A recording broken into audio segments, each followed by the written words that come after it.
Tikulandireni omvera athu nonse kulikonse kumwe muli kuchokera mzigawo zonse zinayi za mdziko lino. Dziwani kuti ife Dreams Media timakunyadirani kwambiri chifukwa munapanga chisankho chotsatira ife kuti tizikupatsirani zonse zomwe zikuchitika mdziko muno.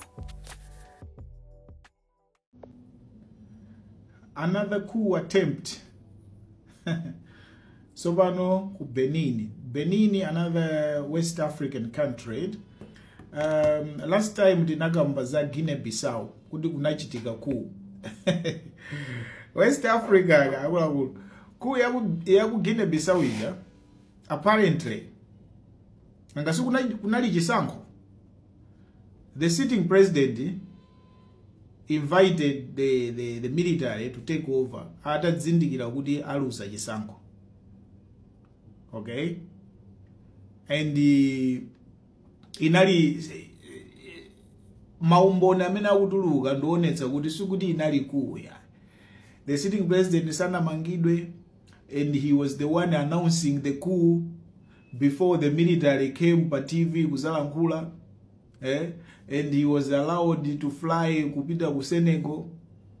The sitting president amene apparently, according to achisankho, he was about to lose power.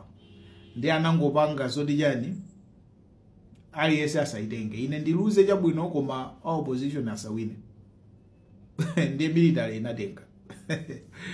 Anyway, leloli right now, breaking news, Benin, also West Africa, the military nayo sakuti atenga boma.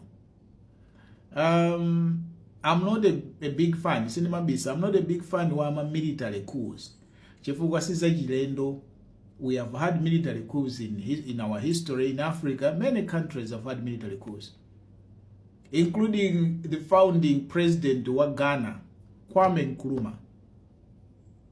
Analandidwa boma ndi military. Analandidwa boma. So I know, I learned from what history has taught us. Mene zimakhalira military wakamalanda maboma, akamalanda maiko. Anyway, we hope there is no violence. We hope everybody is safe. We hope the country is peaceful. We hope Benin can be peaceful. Yeah. Talking about military leaders, Burkina Faso. You remember Burkina Faso, Niger, Mali, the Sahel countries, ku Sahel region. Amene wawa akazikisa ID ya Sahel region. They are trying to push on integration ya maiko, kuti akale very integrated in terms of my business, working together, their economies and the like, which is very good. I think more and more African countries should integrate their economies. So akazigisa ID ya Sahel region, and yaperekedwa kwa yoyambirira, the first ID card yaperekedwa kwa Ibrahim Traore, president of Burkina Faso, is the first one to get his. And I hope all the citizens of this region can have a passport, yofanana, can have a driver's license, can have my documents ofanana. That's very good. That's very beautiful. I hope we can also do the same in our regions. That's it about West Africa, the latest. Fast breaking news. Tinagamba za dziko la Benin kuti kumachitika an attempted coup, kulanda boma kagulu ka asilikali kamene kanapita pa television kukanena kuti kakulanda boma. Padakali pano news zochokera kumeneko zikunena kuti gulu lina la asilikali lanena kuti zimenezo ndi zabodza. Alipo asilikali ambiri amene akusapota president Taron Duwe, and kagulu akoko kangokhala kangopita ku television basi, ndipo gulu linali likufotokoza kuti ku imene yalephereka awasanalande boma and anena kuti president wawo Taronio ali safe ndi banja lake. We will be following any developments that will happen. Yeah, Kumano, this is the latest. Ena nkumati kodi Benini nkhani zake zikuti bwanji. Benini president amene Talon Duwei wamaliza materemu ake awiri. Materemu aku Benini ndi 5 years. So wakhala president kwa 10 years. Monena kuti 2026 mu April amayenera kupereka kutula pasi udindo kupereka kwa munthu wina. Kumano situation ndiyo nena kuti the main opposition party yapangidwa ba zomwe zija kumachita asogoleri ku Africa. The main opposition party yapangidwa ba kuti isapange contest. Okay, ndiye muziwe zoti kuli opposition yomwe sili happy.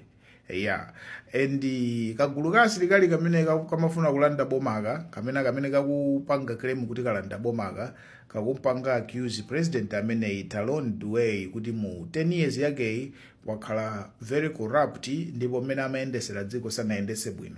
Okay, alipo president amene akuyendesa bwino dziko perfect ku Africa zovuta. Anyway, all in all ndakamba kale my feelings about makuwa wawa chifukwa zasanduka chizolowezi. Ndezikasanduka chizolowezi zimavutitsa anthu ma civilians. Chifukwa ameja imakhala yaikulu, ameja kumakhala atsogoleri osiyana-siyana, kumakhala mabarracks osiyana-siyana. Nde kagulu kena kakwame kumwe kuja kanena kuti iko ukafuna kalande, iko ukafuna kalamulire dziko. Zimangokhala no za awalanda.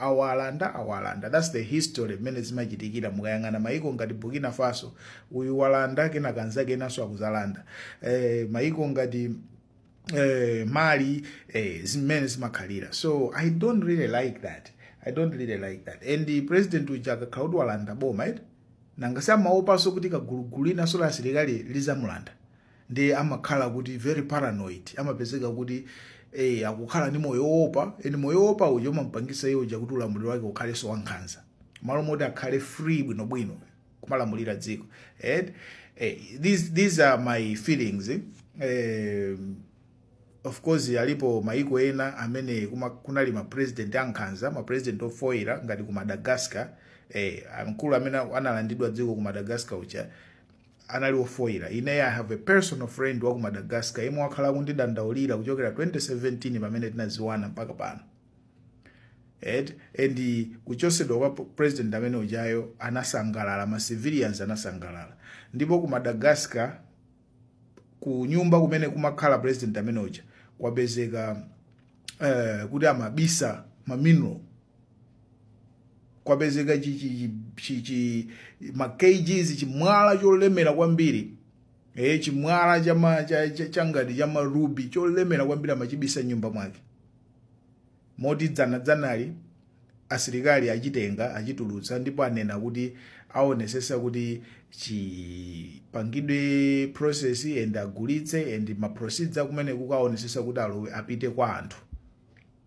Kuti anthu aku Madagascar alandire nawo, they should benefit from chuma cha dziko chifukwa asogoleri ndamene amadani. Such kind of leaders, ineyo military takes over, I'm happy.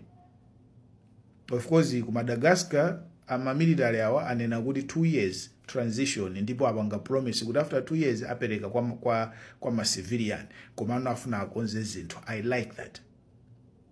Mavesa koma zoti asilikali atenga ndi azingolamulirabe ndi ma uniform mpaka kalekale kumangovala ma uniform kumaopseza mpaka kalekale. That's not the future that I want for a country. Yet anyway, Benini kuija akutsutsana akuti alephereka, akuti inali an attempted chabe. Yeah, we will be following. Cheers. Tikuyamikeni komanso kuthokozani popanga chisankho chokhala pamenepa kumvetsera komanso kuonera zomwe takubweretserani. Chomwe tingakupempheni choti ngati mulalendo pamudzi pano tapangani subscribe chifukwa mukatero inu ndife tidzendera limodzi kuyambira lero mpaka na masiku omwe akubwera kusogoloko. Timabweratu ndi nkhani zochokera ngodya zonse zinayi za mdziko lino kotero kuti inu simukuyenera kuti mukhale kunja kwa nkhani zimenezi. Tapangani subscribe, like, comment komanso share kuti tikhale limodzi mu ulendo umenewu.